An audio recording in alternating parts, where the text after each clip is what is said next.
The sleek silver spaceship, Explorer 17, moved through the dark void of space, its engines humming softly.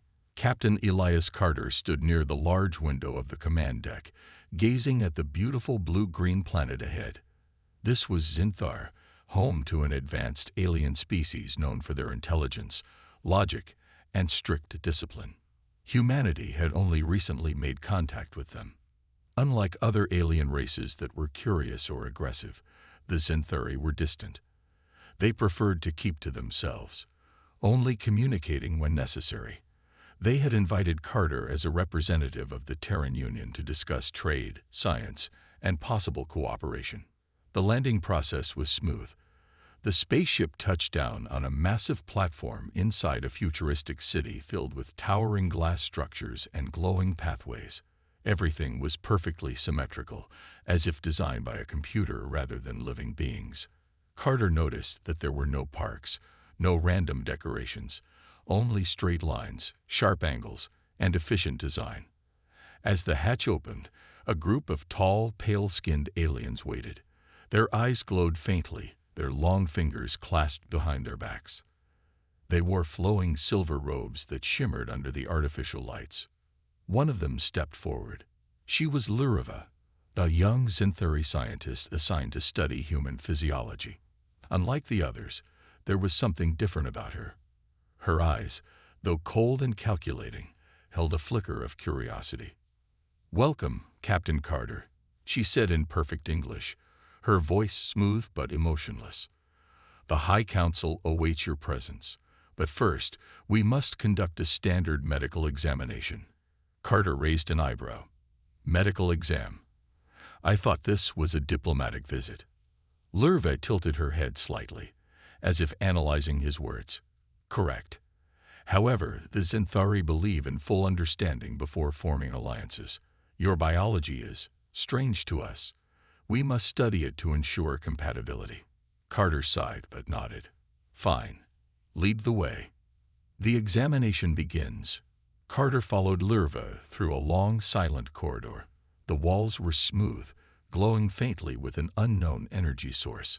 There were no doors, only seamless openings that led to different rooms. The air smelled sterile, like a hospital. Finally, they entered a bright white chamber. The walls were lined with floating screens, each displaying complex data and diagrams. In the center stood a medical table, surrounded by robotic arms equipped with various scanning tools. "Please stand still," Lurve instructed. "We will begin with external scanning." Carter removed his jacket and stepped forward. A soft blue light passed over his body as the machines analyzed his bone structure, muscle density, and vital organs. The screens filled with information, and Lurve's eyes moved rapidly as she absorbed the data. "Fascinating," she murmured, her fingers tapping on a floating control panel. "Your bone composition is stronger than expected. Your cardiovascular system is highly efficient. Your muscular structure suggests a high level of physical adaptability." Carter smirked. Humans are full of surprises. Lurva barely reacted. She simply nodded and continued her examination. "Now we must conduct a full biological analysis. Please remove the rest of your garments." Carter hesitated. "Are you sure about that?" Lurva's expression did not change. "Of course. We must gather all necessary data for our research." Sighing, Carter complied. As he removed his clothing, Lurve initiated the next scan. However, the moment she looked at him, something happened. Her glowing eyes widened. Her entire body stiffened. For the first time in her life, her mind experienced total chaos. The unexpected reaction. Lurva had spent her entire life in the pursuit of knowledge. She had studied countless alien species, from insectoid beings with multiple limbs to energy-based life forms that had no physical shape. But never had she encountered something like this. The Zinthari did not have external reproductive organs. Their species reproduced through genetic synthesis, a purely scientific process that involved merging DNA in controlled environments. The idea of carrying reproductive systems outside the body was completely unknown to them. Lurva's logical mind could not comprehend it. Her breathing became uneven. A strange sensation spread through her brain, an overload of information, an emotional reaction she had never felt before. Her vision blurred, and suddenly, she let out an uncontrollable shriek. Carter jumped back. "Whoa, what the hell? Are you okay?" Lurva didn't answer. She stumbled backward, her hands trembling. The floating screens flickered as her neural implants struggled to process what she had just seen. Within seconds, the chamber doors slid open, and two Zinthari guards rushed in. "Scientist Lurva, report," one of them demanded. Lurva could not speak. Her mind was breaking apart. Thoughts collided, logic dissolved, and for the first time in Zinthari history, a scientist experienced pure, uncontrollable shock. Carter, standing awkwardly in the middle of the room, raised his hands in surrender. "Okay, can someone tell me what's going on? Because I feel like I just broke science." The medical chamber was silent, except for the soft hum of floating screens. Lurva stood frozen, her usually sharp mind overwhelmed by something she had never experienced before. Complete and utter mental chaos.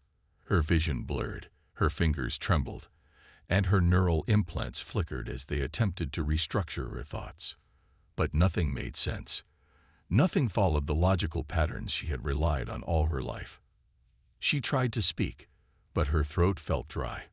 Captain Elias Carter, still standing awkwardly in the middle of the room, glanced between her and the two Zinthari guards who had rushed in. One of them, a tall male with deep blue eyes, stepped forward. "Scientist Lurva, report your condition." Lurva blinked rapidly, her mind struggling to regain control. She was a scientist, a professional. She had trained for years to handle any situation with logic and reason. But now, standing before this human, she felt as though something inside her had shattered. I do not understand," she finally whispered. The guards exchanged glances. One of them turned to Carter. "Human, explain. What did you do to her?" Carter threw his hands up. "Me? I didn't do anything. I was just standing here, following instructions." He pointed toward his pile of clothes. "She told me to remove my uniform for the scan, and then, boom, instant meltdown." The Zinthari guards narrowed their glowing eyes. One of them activated a small holographic screen and spoke into it. "High Council, we have a situation. Scientist Lurva is displaying abnormal behavior following exposure to human physiology. Possible contamination or neural disturbance. Request immediate analysis." Carter scoffed. "Oh, come on. It's not a contamination." She just saw something unexpected, and her brain short-circuited. Lurva clenched her hands into fists. Short-circuited. No, that was not what happened. It was something far worse. Her people had studied thousands of alien species across the galaxy. They had encountered beings made of living metal, creatures that could bend reality, and even organisms that existed outside of time itself. But never had a single species caused such an intense emotional disruption in a Zinthari scientist. And yet this human had done it simply by existing. Her mind raced through possibilities. Could it be that humans possessed some unknown biological anomaly, a hidden evolutionary trait that interfered with Zinthari neural function? Was it a natural defense mechanism? No, that didn't make sense. Carter appeared just as confused as she was. That left only one explanation. Her reaction was purely psychological. Lurva's hands trembled as she ran a quick self-diagnostic scan through her neural implants. The results confirmed what she already feared. Her brain had experienced an emotional overload. An emotional overload. Impossible. The Zinthari had long since evolved past such primitive responses. Their species had abandoned unnecessary emotional impulses generations ago, focusing instead on logic, science, and progress. To feel such a strong reaction was unnatural, unacceptable. And yet, she had felt it. Lurva took a deep breath, forcing herself to regain control. She looked at Carter, who was still standing with an amused but cautious expression. "I apologize for my reaction," she said slowly, choosing her words carefully. "It was unexpected." Carter gave her a half-smile. "Unexpected? Lady, I thought you were about to pass out." The guards remained on high alert, watching her closely. "Should we transport you to a medical facility?" one asked. Lurva hesitated. Normally, she would have said yes, but something inside her, curiosity, perhaps, pushed her to stay. "No," she said firmly. "I will continue the examination." Carter raised an eyebrow. "You sure? You don't look too steady." Lurva straightened her posture. "I am fine." The guards hesitated but eventually nodded and left the room. Lurva turned back to Carter. She needed answers. "You are different from what we expected," she admitted. "Your biology is unusual." "Al." Carter chuckled. "You're not the first alien to say that." She hesitated before asking, "Does your species often display external biological components?" Carter blinked. Then realization hit him, and he let out a short laugh. "Oh, I get it now. You guys don't have." He stopped himself. "Right. Different biology. Got it." Lurva's cheeks flushed faintly, a rare sign of emotional response for a Zinthari.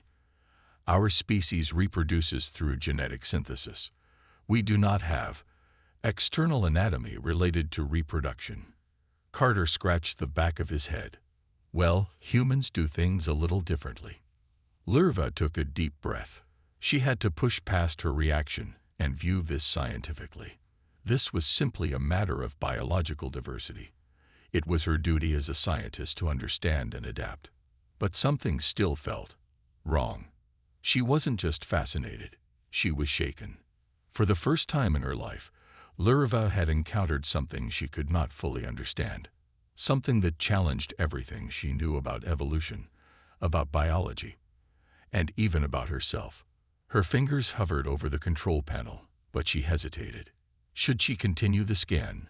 Should she ask more questions? And most importantly, why did she suddenly feel so unsure of herself? Carter crossed his arms, watching her with curiosity. "So, are we good?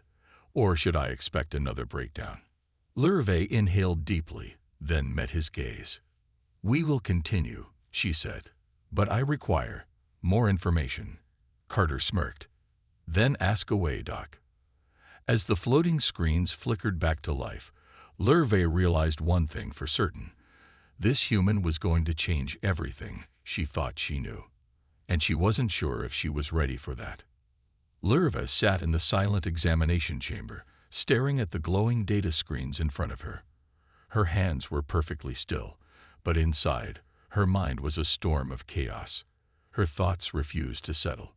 She had spent her entire life following the path of logic.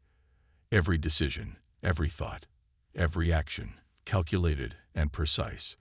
The Zinthari prided themselves on their ability to suppress emotions and rely solely on reason. And yet, she had failed. All because of one human. She stole a quick glance at Captain Elias Carter, who was now fully dressed again, standing near the table with his arms crossed. He had an amused expression, but there was also curiosity in his eyes. "So," Carter said casually, breaking the silence, "you gonna tell me what that was about?" Lurve inhaled sharply. She could not afford to let this moment define her. She had to reclaim control. "I experienced an unexpected neural disruption," she admitted, her voice even. "It was not anticipated." Carter smirked. "Yeah, no kidding. I've seen aliens get scared before, but you looked like your brain was about to explode." She stiffened. He was right. It hadn't been simple shock. It had been complete mental collapse. For a Zinthari, that was unheard of. She forced herself to focus on the data. The scans were complete. Everything about Carter's physiology was displayed in front of her. Bone structure, muscular composition, respiratory efficiency, and of course, the feature that had caused her breakdown. Lurva's fingers twitched. She knew she had to analyze this information objectively, yet her thoughts kept looping back to her own reaction. "What is wrong with me?" she whispered under her breath. Carter tilted his head. "What was that?" She straightened. "Nothing." Carter studied her for a moment, then took a step closer. "Look, I'm no scientist, but I've met a lot of aliens. Most of them are pretty weirded out by human stuff at first. I mean, I once met a species that thought our teeth were terrifying." Lurva blinked. "Teeth?" "Yeah, they had soft mouths, no hard structures. When they saw my teeth, they thought I was some kind of predator." Lurva frowned. That reaction made sense. It was logical for a species without teeth to perceive them as threatening. But her reaction to human anatomy had not been based on logic. It had been something else. Something deeper. She clenched her hands into fists. "The Zinthari do not experience emotional breakdowns." Carter raised an eyebrow. "Well, I hate to break it to you, but I think you just did." She exhaled slowly. She needed answers. Perhaps it was not about Carter at all. Perhaps it was about her. "I must consult with the High Council," she said abruptly, turning toward the exit. Carter shrugged. "Suit yourself." But as Lurve reached for the door panel, it refused to open. She frowned. Access denied. A moment later, a mechanical voice echoed through the room. "Scientist Lurve is to remain in quarantine until further notice. The subject must be monitored for psychological anomalies." Lurve's eyes widened.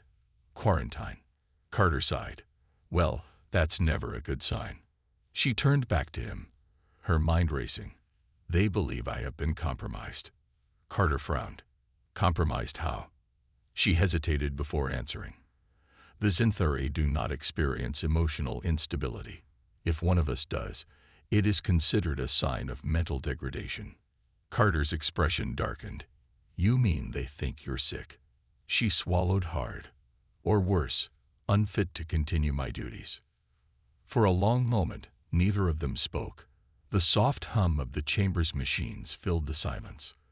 Lurve felt a strange pressure in her chest, a sensation she had never experienced before. Fear. Not fear of danger.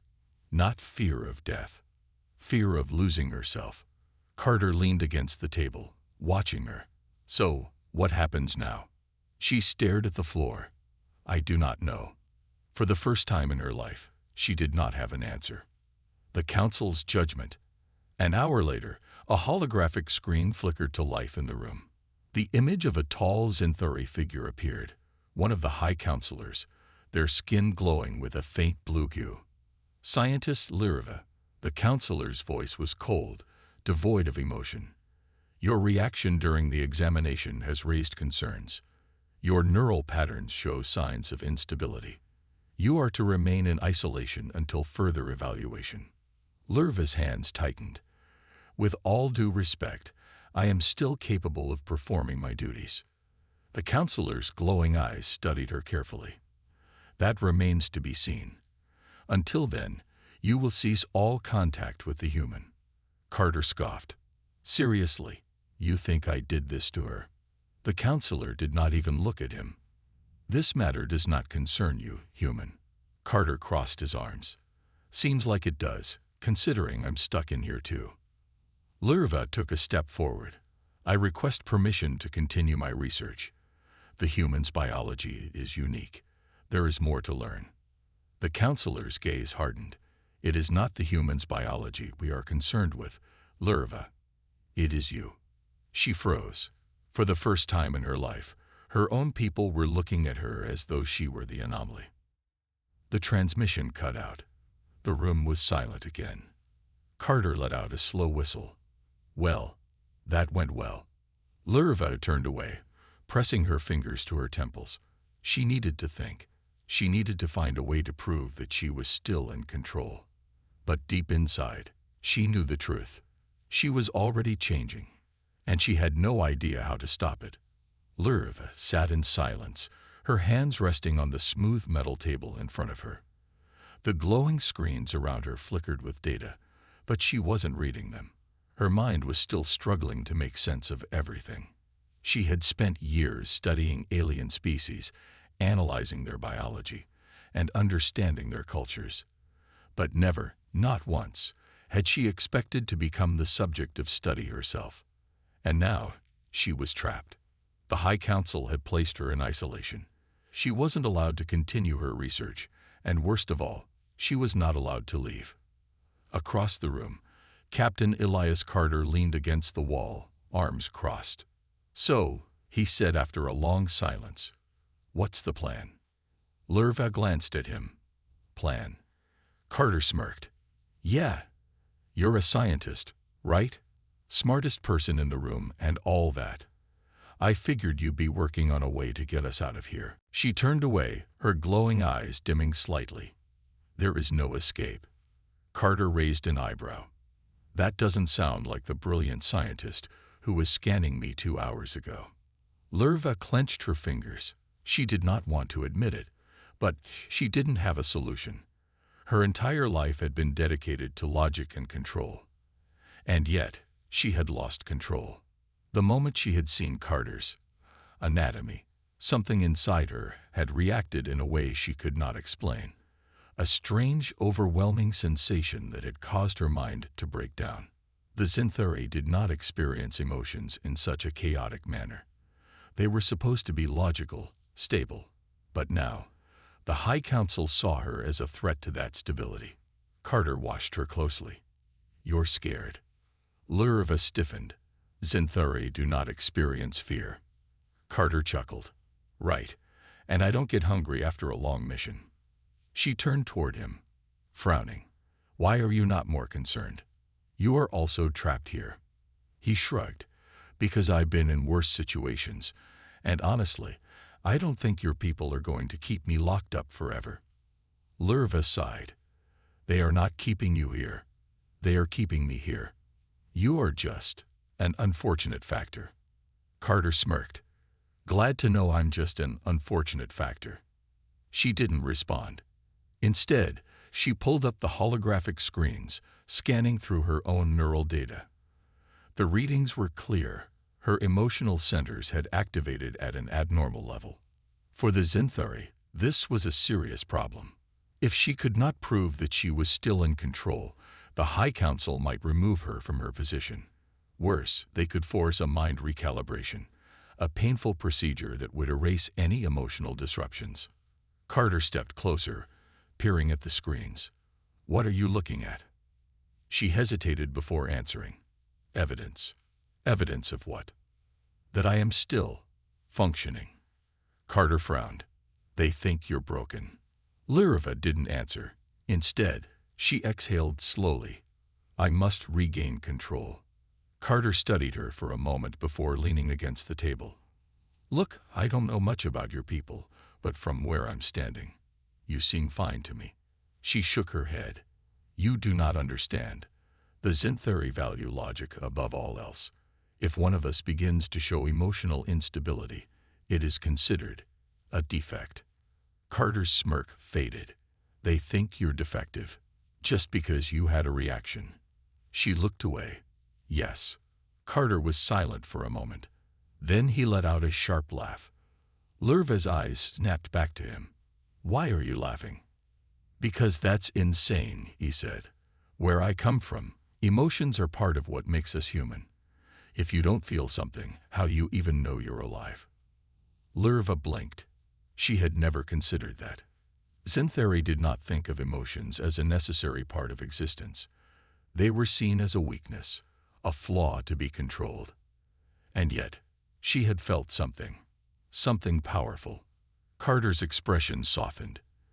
"You know, maybe this isn't something that needs fixing." Lerva shook her head. "You do not understand. If the council determines that I am compromised, they will not let me continue my research." Carter frowned. "So, what? They'll just throw you out. Or worse," she said quietly. "They will erase the parts of my mind that are considered unstable." Carter's face darkened. "That's messed up." Lerva didn't respond, because deep down she agreed. For the first time in her life, she was beginning to question the logic of her own people. She had spent years believing that emotions were a distraction, that they had no purpose. But now, She wasn't so sure. A soft beep echoed through the room. Lurve turned to see a message appear on one of the floating screens. High Council decision pending. Stand by for final judgment. Her hands clenched. This was it. Carter looked at her. What happens now? She exhaled. Now, we wait. But as she stared at the glowing message, one thought refused to leave her mind. Was she truly broken? Or was she simply becoming something more? Lurve paced back and forth in the confinement chamber, her normally smooth and precise movements now restless. Her glowing eyes flickered with uncertainty as she stared at the message hovering in the air. High Council decision pending. Stand by for final judgment. She had never felt fear like this before. Not during deep space missions, not while studying dangerous creatures, not even when she had been assigned to interact with unpredictable alien species. But this was different. Across the room, Captain Elias Carter sat casually on the examination table, watching her. His arms were crossed, and he had that infuriatingly calm expression on his face. "You're gonna wear a hole in the floor if you keep doing that," he remarked. Lurve stopped, inhaling sharply. "You do not understand the severity of this situation, human." Carter raised an eyebrow. "Then explain it to me." She hesitated. Could he truly understand? Could any human comprehend the weight of what was happening? Still, she had nothing to lose. She turned toward him, her voice measured but tense. "The High Council does not tolerate deviation. Any Xanthari who exhibits emotional instability is deemed defective." Carter frowned. "And then what? They'd fire you." Lurve's hands clenched at her sides. If only it were that simple. She took a slow breath before continuing. "If they judge that I am compromised, they will not simply remove me from my position. They will erase the affected portions of my mind, my memories, my thoughts, my emotions, anything they deem a threat to my logical stability." Carter's expression darkened. "So, they'd erase what makes you you." She nodded. For a long moment, Carter didn't say anything. Then, slowly, he shook his head. "That's not right." Lurve almost laughed, but the sound died before it could escape. "The Xanthari believe it is necessary. Emotion leads to chaos. Chaos leads to destruction." Carter leaned forward slightly. "But you don't believe that, do you?" She opened her mouth to answer, but no words came. Did she still believe it? The logical part of her mind told her that emotions were unpredictable, dangerous, unstable. But another part, something deeper, was beginning to wonder if they were something else entirely. Something important. A sharp beep interrupted her thoughts. She turned quickly to the floating screen. A new message had appeared. Final judgment reached. Her breath caught. Carter stood up. "Well." Lurve reached out and pressed the glowing symbol on the screen. The image of a tall Xanthari figure flickered to life. One of the High Counselors, their face unreadable. "Scientist Lurve." The voice was cold and emotionless. "Your condition has been evaluated. Your neural readings indicate significant instability." Lurve's fingers dug into her palms. She forced herself to remain calm. The counselor continued. "As such, we have deemed you unsuitable for continued service in the Xanthari Scientific Order.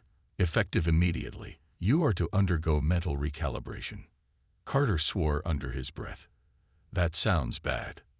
Lurve's throat tightened. It was worse than bad. It was the end of everything she was. She stepped forward. "With all due respect, I request an appeal. This reaction was an isolated incident." The counselor's glowing eyes dimmed slightly. "Your request is denied." Lurve's heart pounded. No, this couldn't be happening. The counselor continued. "You will be escorted to the recalibration chamber shortly. Do not resist." The hologram vanished. Silence filled the room. Carter took a deep breath. "Well, that's not good." Lurve remained still. Her entire life, she had followed orders. She had never questioned authority. But now she was faced with a choice. Obey and lose herself forever. Or fight. Carter's voice broke the silence. "We're not just gonna sit here and let them erase your mind, right?" Lurva turned to him, her glowing eyes uncertain. "What other option do I have?" Carter grinned. "We break out of here." Lurva stared at him. "That is impossible. The security protocols are meant to keep prisoners in," Carter interrupted. "But I've been in alien prisons before. Trust me, there's always a way out." She hesitated. Logic told her that escape was impossible. The Scifi ships were highly advanced, their security systems nearly unbreakable. But if she did nothing, she would cease to exist. Slowly, she nodded. "Very well. We must act quickly." Carter cracked his knuckles. "That's what I like to hear." Lurva turned to the control panel, her fingers flying over the glowing symbols. She bypassed the security lock, scanning for any weakness in the system. Come on," she muttered. Then, a spark of hope. "There," she pointed. "A minor energy fluctuation in the environmental controls. It lasts for precisely 3.2 seconds. If we time it correctly, we can disable the security field long enough to escape." Carter grinned. "I like those odds." Lurva took a deep breath. This was madness. But for the first time in her life, she wasn't thinking about logic. She was thinking about survival. And she was willing to fight for it. A red warning light flashed across the room. The doors hissed as they prepared to open. The guards were coming. Lurva's hands tightened around the control panel. It was now or never. A red warning light flashed across the room, casting sharp shadows on the metallic walls. The doors hissed as they prepared to open. The guards were coming. Lurva's heart pounded. This was madness. But she had no choice. If she stayed, she would lose herself forever. She turned to Carter. "We must move. Now." Carter grinned. "That's the spirit." Lurva's fingers flew over the control panel. The environmental system had a minor energy fluctuation, exactly 3.2 seconds of vulnerability. It wasn't much, but it was all they had. Carter cracked his knuckles. "Just tell me when." Lurva exhaled sharply. This was it. The door slid open. 2 Scifi guards in dark armor stepped inside. Their glowing blue eyes locked onto Lurva and Carter. "Scientist Lurva," one of them said, his voice calm but firm. "You will come with us." Lurva took a slow step back. "I am sorry, but I cannot comply." The guards stiffened. One of them raised a small device, a neural stabilizer. One press of that button, and her mind would shut down instantly. But before he could activate it, Carter moved. Like a blur, the human lunged forward. He grabbed the guard's wrist, twisting it sharply. The device clattered to the floor. The second guard reacted, reaching for his weapon. Too slow. Carter spun and drove his fist into the guard's stomach. The Scifi stumbled back, his armor absorbing most of the impact, but Carter didn't stop. He grabbed the guard's arm and flipped him onto the ground. Lurva's eyes widened. Human combat skills were impressive. She forced herself to focus. The security field. She had to deactivate it. Her hands moved quickly, bypassing the system's safeguards. The moment the red warning light blinked off, she shouted, "Now." Carter grabbed the fallen neural stabilizer and threw it at the control panel near the door. It hit with a sharp spark, disrupting the security system for exactly 3.2 seconds. The barrier flickered, gone. Lurva didn't hesitate. She ran. Carter was right behind her. Alarms blared as they sprinted down the metallic corridors. Lurva's mind raced, calculating the fastest route to the docking bay. If they could reach a shuttle, they had a chance. "Left," she shouted, turning sharply. Carter followed without hesitation. Behind them, the guards recovered and gave chase. Footsteps echoed, growing closer. Lurva glanced at the control panel on the wall. If she could disable the doors behind them. She reached out, her fingers dancing across the interface. The doors slammed shut just as the guards reached them. Carter grinned. "Nice work." Lurva exhaled. We are not safe yet. They kept running. The docking bay was just ahead. 10 more meters. Then, a force field activated in front of them. Lurva skidded to a stop. Carter cursed under his breath. A voice echoed through the speakers. There is nowhere to run. Lurva turned to see a high counselor standing at the end of the corridor. Unlike the guards, he wore no armor. He didn't need it. His glowing blue eyes studied Lurva with disappointment. You were one of our brightest minds. It is a shame you have fallen so far. Lurva's hands clenched into fists. I am not broken. The counselor tilted his head. Then why are you running? Lurva opened her mouth to answer, but Carter spoke first, because she's finally thinking for herself. The counselor barely glanced at him. You, the human. His voice was calm. You are the source of this disruption. Carter smirked. Glad to be noticed. The counselor sighed. You do not understand the consequences of your actions. Lurva stepped forward. Enough. I understand, she said. Her voice was steady, stronger than before. For my entire life, I followed the path set for me. I never questioned, never doubted. She took another step. But now, I see the truth. You do not seek logic. You seek control. The counselor's expression darkened. You let emotion cloud your judgment. Lurva shook her head. No. For the first time, I see clearly. A pause. Then, the counselor exhaled. A shame. He raised his hand, activating the neural stabilizer built into the walls. Lurva's vision blurred. Pain flooded her mind. She gasped, falling to her knees. The world spun around her. Carter shouted something, but she couldn't hear him. Her body felt heavy, her thoughts slowing. No, no. She had come too far to stop now. Through the haze, she saw Carter moving. He lunged at the control panel beside the counselor and slammed his fist into it. Sparks erupted. The energy surge overloaded the neural stabilizer, shutting it down. Lurva gasped as the pain vanished. Carter reached down, grabbing her arm. Can you move? She nodded, struggling to her feet.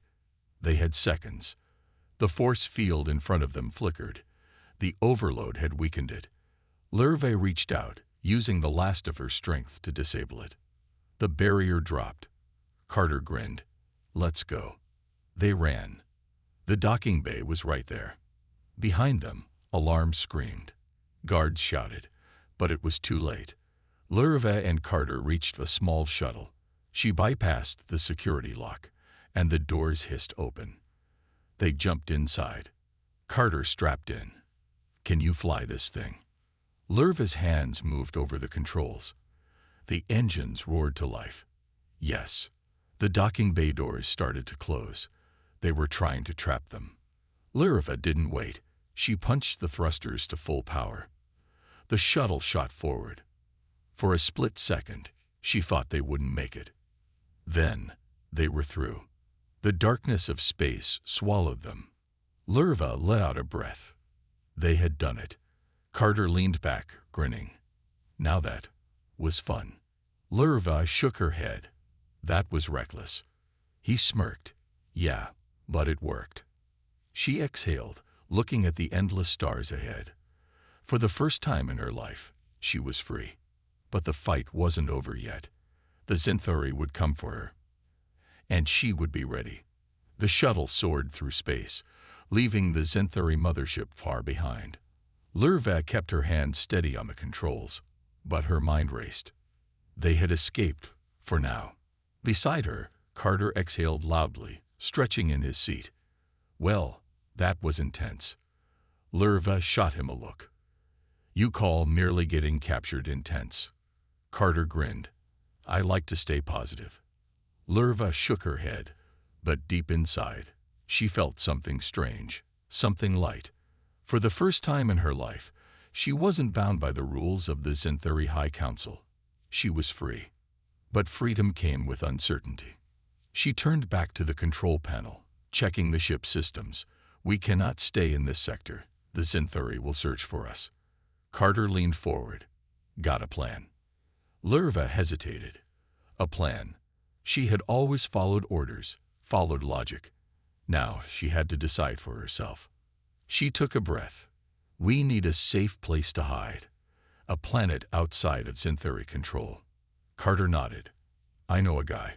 A human outpost not too far from here. We can lay low there, figure out our next steps. Lurva's eyes narrowed. And you trust this guy? Carter smirked. Not really. But he owes me a favor. Lurva sighed. That is not reassuring. Welcome to human problem solving, Carter said, leaning back. She glanced at him. Despite the chaos, despite the danger, he seemed calm, almost like he had expected things to go this way. How are you not afraid? She asked. Carter shrugged. I've been in worse situations. Lurva frowned. You almost had your mind erased. We both did. Carter looked at her, his expression serious for the first time. Yeah, and we didn't let it happen. Silence filled the cockpit. Lurva turned back to the stars, her mind conflicted. She had always believed emotions were dangerous, that they led to chaos. But now, it wasn't chaos she felt. It was clarity. She had chosen her path, and she didn't regret it. A signal in the dark. A few hours passed as the shuttle drifted through uncharted space. Lurva adjusted the navigation settings, keeping them off standard flight paths. Then, a warning alert. Her eyes narrowed. We are picking up a signal. Carter leaned in. From who? Lurva accessed the data. It is encrypted. But she hesitated. It matches Scifi frequency patterns. Carter stiffened. They found us already. Lurva's fingers flew over the controls. No, this is not a direct transmission. It is a broad signal, meant for anyone listening. She activated the message. A distorted voice crackled through the speakers. To all Scifi who question their path, you are not alone. Lurva's breath caught. The message continued. We are out here. We see what the High Council has done. If you seek the truth, find us. Then, the transmission cut off. Carter whistled. Sounds like someone else isn't a fan of your people's rules. Lurva's mind raced. Could it be possible? Could there be others like her? Scifi who doubted the Council's control. Her whole life, she had believed she was alone in her thoughts. That questioning the system was wrong. But maybe she wasn't the only one. Carter leaned forward. So, what's the plan, genius? Lurva hesitated. The logical choice would be to ignore the message and stick to their escape plan. But logic wasn't the only thing guiding her anymore. She turned to Carter. We find them. A slow grin spread across Carter's face. Now that's what I like to hear. Lurva entered the transmission's coordinates into the navigation system. Their destination appeared on the screen.